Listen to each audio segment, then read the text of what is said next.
Hola from California, and welcome to the reactions. 1-0 to United. Yes, we have won. I am theeradillo, the ugliest Manchester United fan in the world, and Pogba's bloody knee wins it for United. A very nerve-wracking game. I would say almost through the whole game.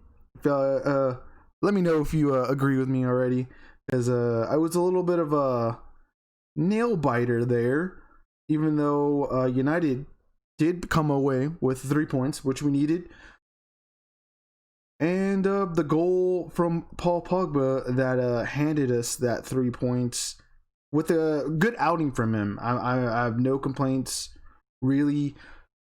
We were trying to obviously break down the two defensive lines of Sean Dyche's Burnley, and we kind of did. It was a nice little think back pass in a way where Marcus Rashford cut back in, and then he saw Pogba coming to the top of the box, played it right in front of him, and Pogba finished. Similar to the West Ham goal, but a little bit farther in. So, well, actually, no. This one actually had a deflection. Apologies.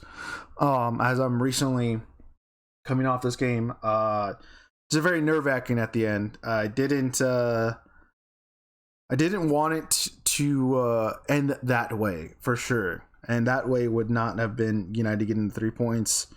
But it did get a little bit bumpy in the beginning of the game as we go through it. We did have a weird VAR situation with Luke Shaw, which was kind of interesting. I didn't think he really deserved that yellow card, but you know, what are you gonna do? Remember, we're Varchester United, so we're gonna totally get all of the favorable VAR decisions. And then the questionable goal that Harry Maguire probably should have had. Didn't think that was an excessive foul enough to where it would have called off that goal. I think he would have been fine. And you saw instances or same situations of that going on throughout the game, and you saw the same Burnley players doing that to United players. So it wasn't like you can't blame the ref. It's good that United got 3 points, but you can't blame the ref, I guess, if the ref's going to be be a little bit of a prick. I think there also was, right after that, it was a Ben Mee possible handball as well. But Burnley was grinding, and they were actually pretty good in the first half. Not in the beginning of the game, but right in between each of the halves, they started to not turn it on. But Sean Dyche obviously lit a fire in a way to start his team up, and they started to win set pieces. And I wanted to see or check, but I'm too lazy to check to see how many Burnley set pieces were won, because they won plenty of them, and they definitely had somewhat chances. Nothing too big off the top of my head. They didn't have anything where it was just totally clear. And Big Dave didn't really have to make anything gigantic to where you would think Big Dave would have to come in. It would have been interesting actually if Ollie would have started Henderson, because of just how aggressive Henderson is. But obviously it's a league game. He's going to give the number one the opportunity, or the game, even though that wasn't really a question, I don't think, going into this game.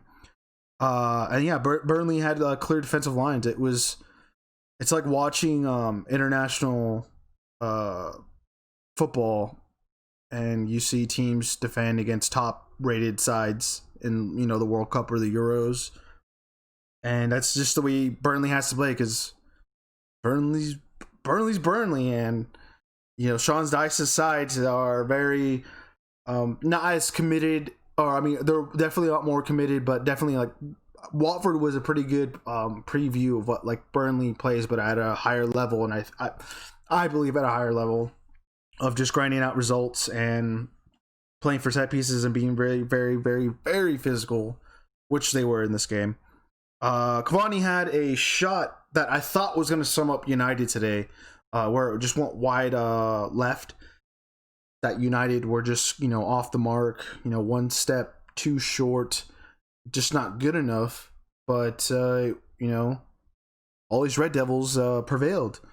And this all, I believe, happened right before the deflection, because that shot happened, I think, about a couple minutes before Pogba's goal, which was a deflection, like I already mentioned. And then there was another one almost immediately when Burnley was attacking. I think this was maybe the only chance. This is the only chance I actually kept in my notes. It was a deflection off of Harry Maguire on a cross. It kind of gave Burnley a chance.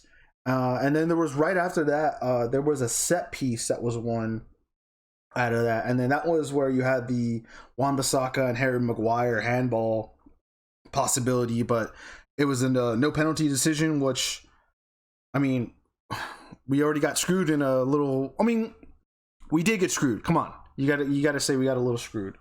And it didn't come off for Burnley in their favor.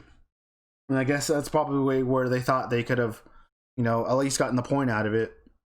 And then at the very end, it was Burnley turning it on even more, trying to win set pieces, but then even being more direct and trying to nick a goal in here and there. And they did have, they did have a weird chance, but I think it was a shot wide. I don't remember who it was. It was a nice run, because it was it was a really nice underlapping run from, I believe it was Vidra who got subbed on. It was either Vidra or Goodmanson who had a nice underlapping run, and he unfortunately, I think he hit the ball wide left, almost like Cavani's goal. And I think, like, finally, really, it was a game where, you saw Paul Pogba's bleeding knee at the end, and obviously there's gonna be a headline that Pogba bled for United today.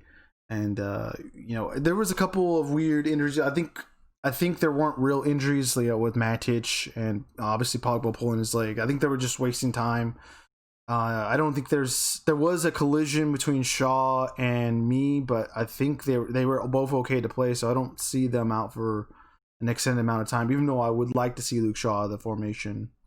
And speaking of formations, let's make our rounds onto what we thought of each player. We did have a 4-2-3-1, but it was at times, Bruno Fernandes will drop deeper into the midfield, maybe to kind of pick up the ball, but Matic was basically like an extra center at back, holding midfielder.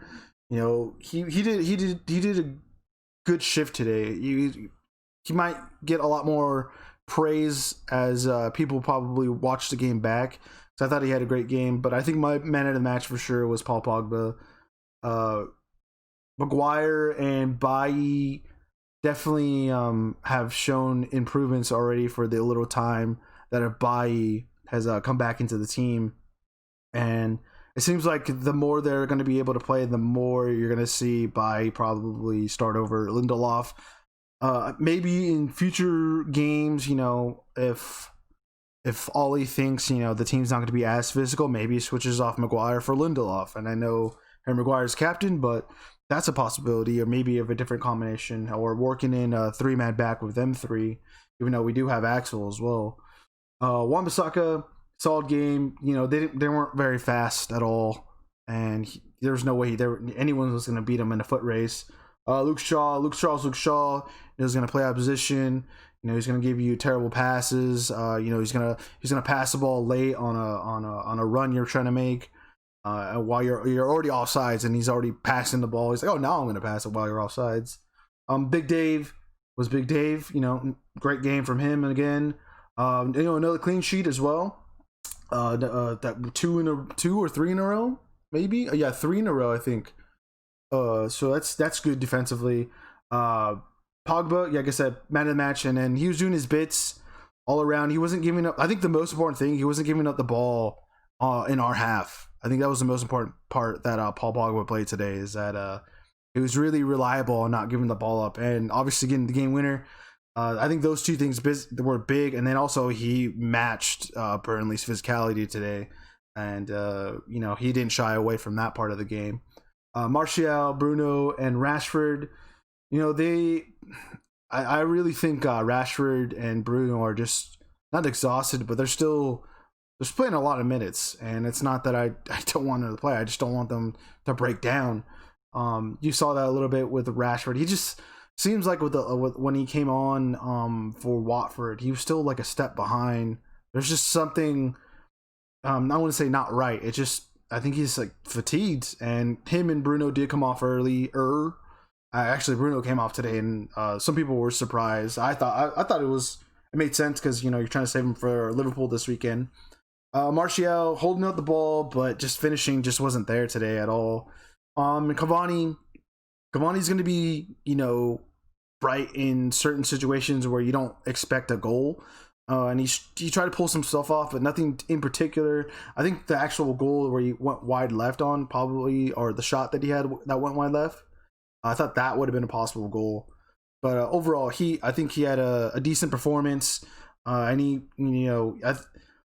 I think it's obviously Liga and Premier League is two different leagues, obviously. And I think he's still trying to figure out the bits, because there's definitely teams that are more quality teams that he's facing on a weekly basis versus the Liga. So he's definitely having to put more of an output out, but I think he's still trying to. I think he can get to a level to where he can have pretty good consistency for us. I think it's nothing went off today for him, but I think it's also because of Burnley and Bruno. It was like one of those games where we were gonna win, and then Bruno didn't really get an assist or a goal, but he just played. He tried to make stuff happen, but things weren't going off, like I said. And I thought like the physical aspect of Burnley's game doesn't really benefit his part of it. He's not the biggest guy, obviously, but this is a game where in the future where Bruno needs to figure out how to, I guess, not be so physical, but figure out how to break down physical teams and highly defensive teams like Burnley. And he's only been in the Premier League for literally almost a year now. And I think once he gets more used to playing the Burnley sides, the more he'll be effective in the long run. But overall, yeah, we got the 3 points as we are looking at the table.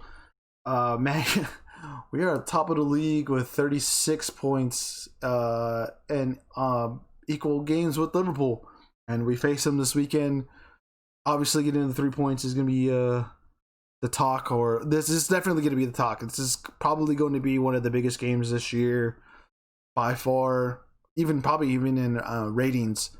And then I think the only other team you really need to watch right now besides Liverpool and United is City, in the sense of I guess everyone's talking like those are the 3 picks from most pundits and everybody around town saying those are the 3, which is kind of interesting. It's people are saying still like there's 6 teams, so however that shifts and manipulates itself. You got 17 games in. We're almost at the halfway mark. We'll be up there pretty soon, and then it's I guess a cup game. It's gonna be a cup game every game for the league for us this year.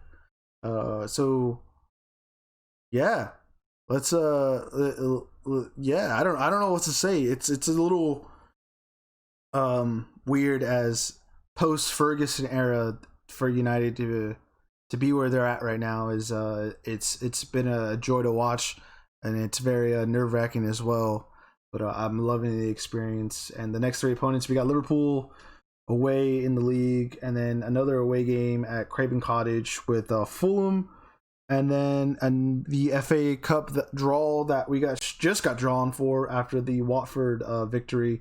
We got Liverpool again, which kind of makes sense. It would probably, I don't know if Fulham are still in it, but for some reason I don't know how the scheduling works, but I just don't get how you play the same team twice like that. It's just I want to investigate that a little bit more, because even in Football Manager and FIFA that always happens. Kind of want to figure that out, why that always happens. But yes, I have been theeradillo. Thank you for joining us on theeradilloFC, and yeah, that has been it. Thank you guys for watching and listening. And if you don't know, we are now on Minds, I believe, YouTube, Castbox, iTunes, and Spotify. So we're all there and everywhere, I guess. And that's been it. Thank you guys again. Let me know what you guys thought. what you disagreed and what you agreed on, and that's been it. I've been the radio. Yeah, we'll see you guys later. Cheers.